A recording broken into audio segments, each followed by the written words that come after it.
దేవుని నామానికి స్తోత్రములు. దేవుని యొక్క మహాకృప చొప్పున మరి ఒకసారి ఈ ఉదయకాలమందు దేవుని యొక్క మాటలను ధ్యానించుటకు దేవుడు మనకు అనుగ్రహించిన ఈ ప్రశస్త సమయమును బట్టి దేవునికి కోటాను కోట్ల స్తుతులు చెల్లిస్తూ మిమ్మల్ని కూడా ఈ మార్నింగ్ మెడిటేషన్కి ఆహ్వానిస్తున్నాను. తండ్రి కుమారునికి చేసిన 7వ ఉపదేశమును సామెతల గ్రంథం 4వ అధ్యాయం 20 నుంచి 27 వరకు రాయబడి ఉన్న ఈ ఇన్స్ట్రక్షన్ని మనం ధ్యానం చేస్తున్నాం. చివరి భాగంలోనికి వచ్చేసాము. మనం చివరి 2 వచనాలను ధ్యానం చేయాల్సి ఉంది, 26 and 27 verses. So let's ask for the guidance of the Holy Spirit so that we'll be able to lead in a proper manner, so that we'll be able to accept the word and apply it to our lives. Let's pray. పరిశుద్ధుడా మా ప్రియ ప్రభువా మా రక్షక, ఈ ఉదయకాల ధ్యానంలో ప్రభువా మేము నడవవలసిన మా మార్గములు ఏ విధంగా ఉండాలి, how should be our walk and how should our feet or in what way our feet should go అనే దానిని మాకు తెలియచేస్తున్నందుకు, తెలియచేయబోతున్నందుకు మీకు వందనములు చెల్లిస్తూ మా ప్రతి నడత కూడా మీకు అంగీకారయోగ్యంగా ఉండునట్లు మా ఎడల దయ చూపించమని ఉదయకాలమందు ప్రభువా మా హృదయములను తెరచి మాతో మీరు మాట్లాడవలసిందిగా కోరుతూ క్రీస్తు యేసు పరిశుద్ధ నామములో ప్రార్థిస్తున్నాం తండ్రి, ఆమేన్. గుడ్ మార్నింగ్, అందరికీ కూడా వందనాలు. దేవుని యొక్క మాటలను ధ్యానించటం దేవుడు మనకు అనుగ్రహించిన గొప్ప భాగ్యం. మన కోసం దేవుడు మన యొక్క జీవితములను సరిచేసే విధంగా ఈ లేఖనములను మన కొరకు రాయించి ఉంచారు. అందును బట్టి దేవునికి ఎంతగానో కృతజ్ఞతాస్తుతులు మనము చెల్లించవలసి ఉంది. ఎందుకంటే దేవుని యొక్క మాటలు మన యొక్క జీవితములలో ఎంతగానో అవి అవసరమైనటువంటివి. కాబట్టి ఇవి మన యొక్క జీవితాన్ని సరిచేసేటువంటివి. కాబట్టి దీనిని మనము జాగ్రత్తగా లేఖనములను పరిశీలన చేయవలసి ఉంటుంది. కనుక దైవవేషం కలిగిన ప్రతి లేఖనం ఉపదేశించుటకు, ఖండించుటకు, తప్పుదిద్దుటకు, నీతి అందు శిక్ష చేయుటకు ప్రయోజనకరమై ఉన్నది అని తిమోతికి రాస్తూ 2వ పత్రిక 3వ అధ్యాయంలో చివరి 2 వచనాలలో చెప్తూ ఉన్నారు. అటువంటి దైవ లేఖనములను మనం ఈరోజు ధ్యానం చేస్తున్నాం. మన జీవితములను సరిచేసేటువంటి దేవుని యొక్క వాక్యాన్ని ధ్యానం చేస్తున్నాం. Let's go to verse 26 of chapter 4 Proverbs. ఇందులో 23 వచనంలో హృదయమును గురించి, ఆ తర్వాత 24వ వచనంలోనేమో మన యొక్క మాటలు, పెదవులు లేదంటే మన యొక్క టంగ్ ఏ విధంగా మాట్లాడాలి అనేది, 25వ వచనంలో we should stay focused, మన విశ్వాసం నాకు కర్తయు దాన్ని కొనసాగించు వాడైన యేసు వైపు చూచుచు మన ముందున్న పందెంలో ఓపికగా పరిగెత్తాలి అని ఎబ్రీ పత్రికలో రాయబడి ఉన్నటువంటి మాట మనకు జ్ఞాపకం వస్తుంది. ఇది చూసినప్పుడు మన కన్నురెప్పలు మన ముందర సూటిగా చూడాలి, ఇటు అటు చూడకూడదు. 26వ వచనం, నీవు నడుచు మార్గమును సరళము చేయుము, అప్పుడు నీ మార్గములన్నీయు స్థిరములగును. So we have seen about the eyes in chapter 4 verse 25. ఇప్పుడు watch the path of your feet and all your ways will be established. ఈ సామెతల గ్రంథంలో ఒక ప్రోగ్రెషన్ జరుగుతుంది, పురోగతి. ఏంటంటే first learning will take place, and then you will gain knowledge, and through knowledge you will get wisdom, and with wisdom you will be climbing up to the next level, that is understanding. జ్ఞానం సంపాదించుకున్నవారు దాని ప్రకారం జీవించేటువంటి, ప్రవర్తించేటువంటి సామర్థ్యాన్ని కలిగి ఉంటారు. అందుచేతనే మనం జ్ఞానమును సంపాదించుకోవాలి. అయితే జ్ఞానమును సంపాదించుకున్న తర్వాత దానిని మనం సద్వినియోగం చేయడం అనేది చాలా చాలా ప్రాముఖ్యమైన అంశం. సాల్మన్ గురించి మనం చదువుకుంటాము. ఇప్పుడు మనం సాల్మనే కదా రాస్తున్నటువంటి సామెతల గ్రంథాన్ని చదువుతున్నాము. తాను దేవుని ఒక మాట అడిగాడు, నాకు జ్ఞానం కావాలి అన్నాడు. దేవుడు జ్ఞానాన్ని అనుగ్రహించాడు. We see this in the book of Chronicles and also the book of Kings. మరలా మనం చదవనవసరం అవసరం లేదు, ఎందుకంటే we know these things because we have been mentioning this for long time and we are very much familiar with those verses. So ఎప్పుడైతే జ్ఞానం కావాలని అడిగాడో దేవుడు తనకు జ్ఞానాన్ని అనుగ్రహించాడు. జ్ఞానం అనుగ్రహించినప్పుడు దానిని వినియోగించుకొని జీవించాలి అనేది మన చేతుల్లో ఉంటుంది. whether we better utilize the wisdom that is given by God or we neglect it and do whatever we want to do. అందుకనే సొలొమన్ తన ఇష్టం వచ్చిన రీతిగా చేశాడు, దానిని సరైన రీతిలో వినియోగించుకోలేదు. అందుచేత we have to understand that intentionally we must be very careful in utilizing the wisdom that is given by God. దేవుడు మనకు అనుగ్రహించిన జ్ఞానమును సద్వినియోగం చేసుకొనుటకు ఉద్దేశపూర్వకంగా మనం జాగ్రత్త కలిగి ఉండాలి అనేది 20-21 వచనాలు చెప్తూ ఉన్నాయి. నా కుమారుడా, నా మాటలను ఆలకింపు, నా వాక్యములకు నీ చెవియొక్కుము, నీ కన్నుల ఎదుట నుండి వాటిని తొలగిపోనీయకుము, నీ హృదయమందు వాటిని భద్రం చేసుకొనుము. అప్పుడు మనం నడుస్తుంటూ ఉంటాము కదా, దేవుని యొక్క మార్గములలో నడుస్తూ ఉంటాం. నీవు నడుచు మార్గములు సరళము చేయును అని 26వ వచనం చెప్తుంది. నడుచుచున్నవాడు తన అడుగులు ఎక్కడ వేస్తున్నాడో దానిని జాగ్రత్తగా చూచుకుంటూ నడవాల్సి ఉంటుంది. లేదు అంటే we will stumble and we will fall into the trap. మనం సాతాను పెట్టేటువంటి ఉరులలో పడిపోతూ ఉంటాం. ఎందుకు? మనం ఏ విధంగా నడుస్తున్నామో, ఎలాగూ అడుగులు వేస్తున్నామో దానిని మనం జాగ్రత్తగా చూసుకోవాల్సి ఉంటుంది. ఈ భక్తిహీనులైనటువంటి వారైతే వారు ఎలా ఉంటారు అంటే వారి యొక్క త్రోవలన్నీ కూడా చీకటి త్రోవలుగా ఉంటాయి. అట్టి వారు చీకటి త్రోవలలో నడవవలెనని యథార్థ మార్గములను విడిచిపెడతారు. 13వ వచనం 2:13 అలాగే వారు నడుచుకొని త్రోవలు వంకరవి అని రాయబడి ఉంది. వారు నడుచు త్రోవలు ఏం చేస్తాయంటే ప్రేతల యొద్దకు చేరతాయి. వారికి జీవ మార్గములు ఏమాత్రమును కూడా దక్కవు.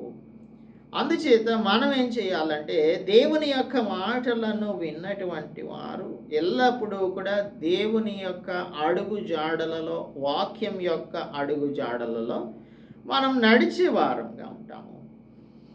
3వ అధ్యాయం 23వ వచనంలో ఏమంటున్నాడు? అప్పుడు నీ మార్గమున నీవు సురక్షితంగా నడిచెదవు. ఎప్పుడు?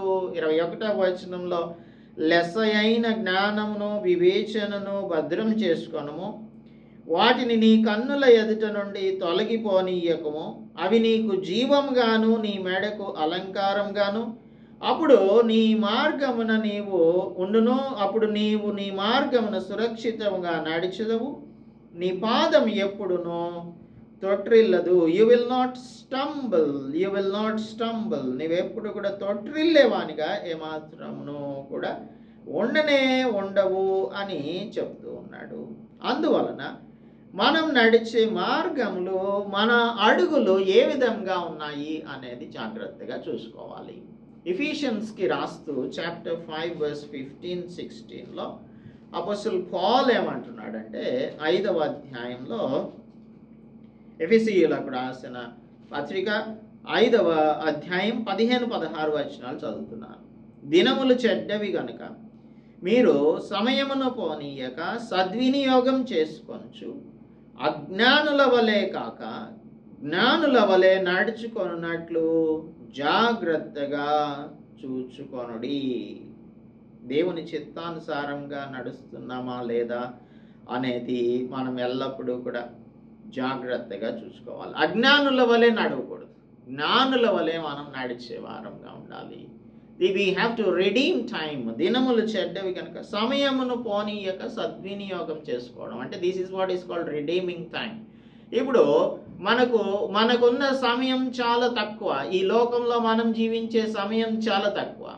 ఈ షార్ట్ స్పాన్ ఆఫ్ లైఫ్ టైంలో మనం సమయాన్ని సద్వినియోగం చేసుకోవాల్సి ఉంటుంది. గెహాజీ ఎప్పుడైతే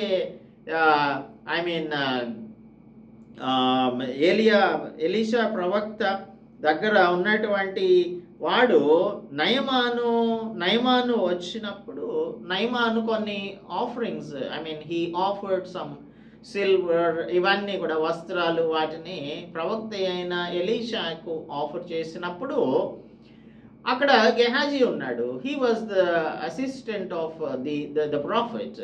అప్పుడు ఏమైందంటే ఎప్పుడైతే ఆఫర్ చేశాడో ఇవేమీ కూడా నాకు అవసరం లేదు అని చెప్పేసినప్పుడు అతను వెనక్కి వెళ్ళిపోతూ ఉంటే అతని వెనక పరిగెత్తుకుంటూ వెళ్ళి గెహాజీ వాని దగ్గర నుంచి అడిగి కొంత సిల్వర్ని, తర్వాత బట్టలు, దుస్తుల్ని తీసుకొని వచ్చాడు. ఇవన్నీ కూడా సంపాదించుకొనుటకు ఇది సమయమా అని క్వశ్చన్ చేస్తాడు ప్రాఫిట్. సో ఇప్పుడు మనం వీటన్నిటిని కూడా సంపాదించుకోవడానికి సమయం కాదు. సమయం ఎటువంటిది అంటే చెడ్డ సమయాలలో దినములు చెడ్డవి. ఈ చెడ్డమైనటువంటి దినములలో మనం జీవిస్తున్నాం. అందుచేత సమయాన్ని పోనివ్వకుండా అజ్ఞానుల వలె కాకుండా వాక్ సర్కమ్స్పెక్ట్లీ అని ఉంటుంది. Not as fools but as wise people. English వర్జన్లో see that you walk circumspectly అంటే చుట్టూ మనం జాగ్రత్తగా చూసుకోవాల్సి ఉంటుంది. జాగ్రత్తగా చూసుకొని ఇది దేవుని చిత్తమా కాదా, ఇది దేవుని చిత్తం అయితేనే చేయాల్సి ఉంది. ఇది దేవుని చిత్తం కాదు అన్నప్పుడు దేవుని చిత్తం కానిది ఏది కూడా మనం చేయకుండా ఉండాలి. అప్పుడు మనం ఏం చేస్తామంటే ఇతరుల యొక్క ఇన్ఫ్లుయెన్స్కి లోనవ్వం. మన ఇన్ఫ్లుయెన్స్ అంతా కూడా హోలీ స్క్రిప్చర్సే, లేఖనాలు ఏం చెప్తున్నాయి అన్ని కూడా పరిశీలన చేసుకుంటాం. ఎవరైనా ఏదైనా చెప్తే అది దైవవాక్యానుసారంగా చెప్పారా లేదా అనే దానిని మనం చెక్ చేసుకుంటాం. అప్పుడు మన యొక్క నడత అంతా కూడా సరళంగా ఉంటుంది. అప్పుడు నీ మార్గములన్నీ స్థిరములగును. దేవుని వీడులైనటువంటి వారు కన్సిస్టెంట్గా ఉంటారు. ఇన్కన్సిస్టెంట్గా ఏమాత్రమును కూడా, ఫికిల్ మైండెడ్గా ఏమాత్రమును కూడా ఉండరు. ఎందుచేతనంటే ఇది ఆత్మచేత నడిపించబడుతున్న జీవితం కనుక. అందుకే ధన్యులైన వారు ఎవరు అనేది మొదటి కీర్తనలో పాపుల మార్గమున మనము నడవకూడదు అనేది, దుష్టుల ఆలోచన చొప్పున నడవకూడదు, పాపుల మార్గమున నిలవకూడదు. అప్పుడు ధన్యులు అవుతాం. Happy is he or blessed is he who doesn't walk in the path of the wicked అని రాయబడి ఉంటుంది. అప్పుడు మనం పాపపు మార్గంలో, పాపుల మార్గములలో నడిచే వారంగా ఉండము, అస్థిరమైన మార్గంలోనికి వెళ్ళే వారంగా ఉండము, స్థిరమైన మార్గంలో జీవించే వారంగా ఉంటాము. 14వ అధ్యాయంలో మనకు ఒక అష్యూరెన్స్ని ఇస్తున్నాడు సోలొమన్. 14:26లో ఏమంటున్నాడు? యెహోవాయందు భయభక్తులు కలిగి ఉండుట బహుధైర్యం పుట్టించును and you will be established in a well pondered path. అందుకని మన యొక్క నడత ఎలా ఉంటుందంటే స్థిరమైనటువంటిదిగా, వెల్ పాండెడ్ ప్యాత్లో మనం ఉంటాము. మనం ఏది కూడా, దేనికి కూడా మనం భయపడేటువంటి వారంగా ఉన్నాం. ఎందుచేతనంటే మనం దేవుని యొక్క మార్గములలో నడుస్తున్నాము. అస్థిరమైన మార్గములలో ఏమాత్రంను కూడా నడవడం లేదు. అందుచేత మనం భయపడము. 27వ వచనం, నీవు కుడి తట్టునకైనను ఎడమ తట్టునకైనను తిరుగకుము, నీ పాదమును కీడునకు దూరంగా తొలగించుకొనుము. ఇక్కడ ఈ కంక్లూజన్లో, ఈ చాప్టర్ కంక్లూజన్లో ఒక కాషనరీ నోట్ని మనకు ఇస్తున్నాడు. There is a danger in any alteration of what God reveals. దేవుడు చెప్పిన దానికి మనం ఎటువంటి మోడిఫికేషన్స్ అనేవి చేయకూడదు. కుడికి కానీ ఎడమకు గాను తిరగకూడదు అంటే దాని అర్థం ఏంటంటే you cannot take anything from the scriptures or you cannot add anything through the scriptures. ప్రకటన గ్రంథం మనకు చెప్తుంది కదా, దీనికి మనం ఏమి చేర్చకూడదు, ఇందులో నుంచి ఏమి కూడా తీయకూడదు అని. కానీ కొందరు ఏం చేస్తున్నారంటే ఈ పుస్తకానికి ఇంకొంచెం అపోక్రిఫల్ రైటింగ్స్ అని చెప్పి కొన్ని టెక్స్ట్స్ని యాడ్ చేసి ఇది కూడా బైబిలే అని చెప్తూ అనేకమైనటువంటి డిస్ట్రాక్షన్స్ని కలిగిస్తూ కన్ఫ్యూజన్ చేస్తూ అందరినీ కూడా వారు అస్థిరమైనటువంటి మార్గములలో నడిపించే వారుగా ఉంటున్నారు. మనం we should not make any alterations, దీనికి ఎటువంటి మార్పులు చేర్పులు చేయడానికి ఏమాత్రం కూడా అవకాశం లేదు. యూదులైన వారు చేసేటువంటి యేసుక్రీస్తు ప్రభు ఉన్నప్పుడు వారు చేసినటువంటి పని ఏంటంటే ధర్మశాస్త్రం నాకు మరిన్ని అనుబంధ చట్టాలు అనుబంధ నిబంధనలను అన్నింటినీ కూడా జోడించడం వలన వారు అనుకున్నారు మేము మెరుగైన దేవుని బిడ్డలంగా జీవించుతాము, లేదు అంటే శ్రేష్టమైన దేవుని బిడ్డలంగా జీవిస్తాము అని అనుకొని they put a lot of burden on the Jews. యూదుల మీద అనేకమైన భారమైన ఆజ్ఞలను చట్టాలను నిబంధనలను పెట్టేశారు. అటువంటి నిబంధనలను పెట్టడం వలన మనం మెరుగైన జీవితాన్ని జీవిస్తాము అని అనుకున్నారు. That was the mistake made by the Pharisees. మత్తయి సువార్త 23వ అధ్యాయంలో చూసినట్టయితే యేసు ప్రభు చెప్తూ ఉన్నారు, 23వ అధ్యాయంలో మాథ్యూ చాప్టర్ 23 వర్స్ 3 నుంచి చూద్దాము, 2 నుంచి చూద్దాము. శాస్త్రులను పరిసయ్యులను మోసే పీఠమందు కూర్చుండువారు కనుక వారు మీతో చెప్పు వాటినన్నిటినీ అనుసరించి గాయకొనుడి, అయినను వారి క్రియల చొప్పున చేయకుడి. వాళ్ళు చాలా విషయాలను యాడ్ చేసి వారు చెప్పేటువంటిది వారు చేసేటువంటిది కూడా పొంతన లేకుండా ఉంటుంది. అయితే వారి క్రియల చొప్పున మీరు చేయకండి. వారు చెప్తారు కానీ వారి క్రియలు చేయరు, వారి క్రియలు డిఫరెంట్గా ఉంటాయి, వారు చెప్పుదురే కానీ చేయరు. ఇంకా 4వ వచనం, మోయ శక్యం కానీ భారమైన బరువులు కట్టి మనుష్యుల భుజముల మీద వారు పెట్టుదురే కానీ తమ వ్రేలితోనైనను వాటిని కదిలింపనొల్లరు. మనుష్యులకు కనబడి నిమిత్తం తమ పనులను చేస్తారు, తమ రక్షరేకులు వెడల్పుగాను తమ చెంగులు పెద్దవిగాను చేస్తారు. ఈ విధంగా వారన్నీ చేసేటువంటి పనులను గురించి యేసు ప్రభు చెప్తూ మోయ శక్యం కాని భారమైన బరువులు కట్టి మనుష్యుల భుజముల మీద వాటిని పెడుతూ ఉంటారు. ఇప్పుడు క్రైస్తవ్యం కూడా ఇలాగే అయిపోయింది. మోయ శక్యమైనటువంటి భారమైన వాటిని మనం పాటించాలని అనుకుంటున్నాము. దేవుని యొక్క వాక్యం చెప్పనటువంటి వాటిని మనం చేయాలని అనుకుంటున్నాము. దేవుడు మనకు చెప్పిన వాటిని చేస్తే సరిపోతుంది, ఆయన చెప్పని వాటిని మనం చేయవలసిన అవసరం లేదు. ఫర్ ఎగ్జాంపుల్, మనకు ఇప్పుడు అందరూ కూడా 40 రోజులు ఉపవాసములు చేస్తూ ఉన్నారు కదా. ఇది ఎక్కడైనా 40 రోజులు మీరు ఉపవాసం చేయండి అని పరిశుద్ధ గ్రంథంలో రాయబడి ఉందా? యేసు ప్రభు ఎక్కడైనా చెప్పారా? ఉపవాసం ఒకవేళ చేస్తే ఎలా చెయ్యాలి అనే దాని గురించి చెప్పారు కానీ you have to traditionally follow 40-day fasting schedule అని చెప్పారా? చెప్పలేదు కదా. ఇంకా ఉపవాస సంపూర్ణ రాత్రి ఉపవాస ప్రార్థనలు అని కొన్ని జరుగుతూ ఉంటాయి. నెలలో మొదటి ఆదివారం అనో మొదటి శనివారం అనో శుక్రవారం ఏదేదో వారికి ఇష్టం వచ్చినట్లు. ఇంకా కొందరైతే ఈ సంవత్సరం అంతా కూడా 40 రోజులు ప్రార్థనలే పెడుతూ ఉంటారు. అయినా కూడా ఇవన్నీ కూడా మోయశక్యమైన భారమైనటువంటి విషయాలు. మనకు ఎక్స్టర్నల్గా మన బాడీని ఫిజికల్గా కష్టపెట్టుకొని దేవుని వెంబడించాలి అనేది ఎక్కడ కూడా చెప్పడం లేదు. మనదంతా కూడా ఆత్మ సంబంధమైనటువంటిది. మన ఆత్మకు ఏది కావాలి అనేది మనకు తెలుసు, పరిశుద్ధ గ్రంథం చెప్తుంది.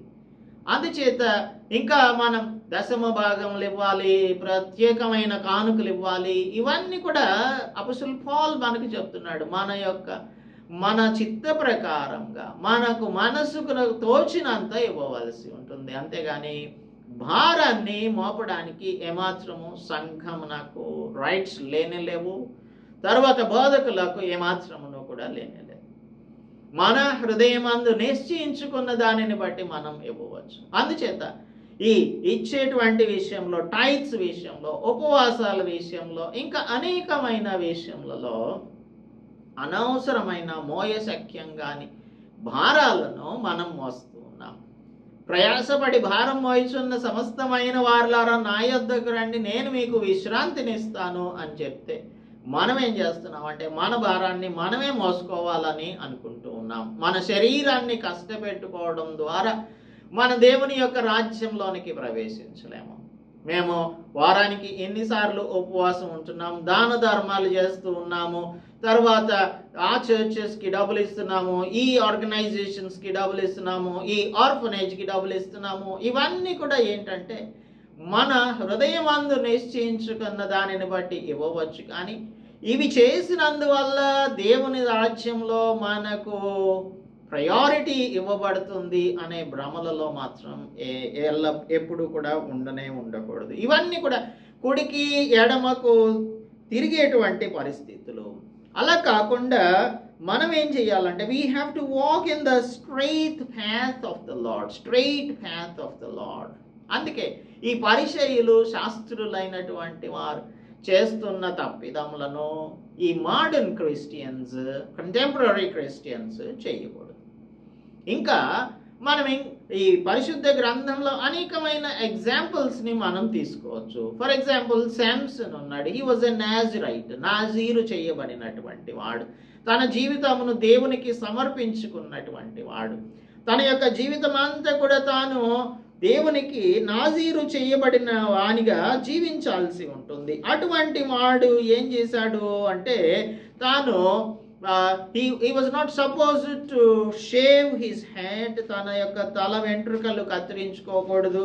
తర్వాత వైన్ తాగకూడదు. 13వ అధ్యాయం చూద్దాం. న్యాయాధిపతుల గ్రంథం 13వ అధ్యాయం 5వ వచనం నుంచి చూసినట్టయితే ఇతని గురించి మనకు రాయబడి ఉంటుంది. ఇవన్నీ కూడా మనం చదువుకుందాం. నీవు గర్భవతిపై కుమారుని కట్టవు కాబట్టి నీవు ద్రాక్షరసంనే కానీ మద్యంనే కానీ త్రాగకుండా ఉండాలి, అపవిత్రమైనది తినకూడదు, నాజీరు చేయబడిన వాడై ఉంటాడు అని చెప్పి తాను చేయవలసినటువంటి ఆ పనులన్నీ కూడా చెప్పాడు. కానీ శాంసన్ వాటిని చేయలేదు. 16వ అధ్యాయం 19వ వచనంలో ఏం చేశాడు? తాను డిలైలా దగ్గరకు వెళ్ళినప్పుడు ఆమె తన తొడల మీద అతని నిద్రపిచ్చి ఒక మనిషిని పిలిపించి వాని చేత అతని తల మీద 7 జడలను క్షౌరమో చేయించి అతని బాధించుట మొదలుపెట్టాడు. అప్పుడేం చేశాడు దేవుడు? ఆయనలో నుంచి వెళ్ళిపోయాడు. ఇప్పుడు డిలైలా దగ్గరికి అడల్టరీ చేయడానికి వెళ్ళకూడదు. నాజీరు చేయబడిన వాడు. మనమందరం కూడా దేవుని యొక్క ఆజ్ఞలను పాటించేవారం. ఆజ్ఞలు పాటించకుండా అపవిత్రమైన పనులను చేస్తుంటే అది మనం చేయకూడనటువంటి పనులు. ఇవి మానేయాలి. దేవుడు చెప్పిన పనులను ఇది చేయకూడదు అని చెప్పినప్పుడు అది చేయకుండా మానేయాలి. చేయవద్దన్నవి చేయకుండా ఉంటే సరిపోతుంది. కానీ చెప్పనివి మనం చేయాలని అనుకోవడం అనేది తప్పు. అంతకంటే పెద్ద తప్పు ఏది కూడా లేనేలేదు. ఈ విధంగా మనం ఏం చేస్తాము అంటే అనవసరమైన విషయాలను చేస్తూ అవసరమైన విషయాలను చేయకుండా ఉంటూ ఉంటాము. దానికి ఎగ్జాంపుల్ ఇప్పుడు మనం చూసినటువంటి శాంసన్.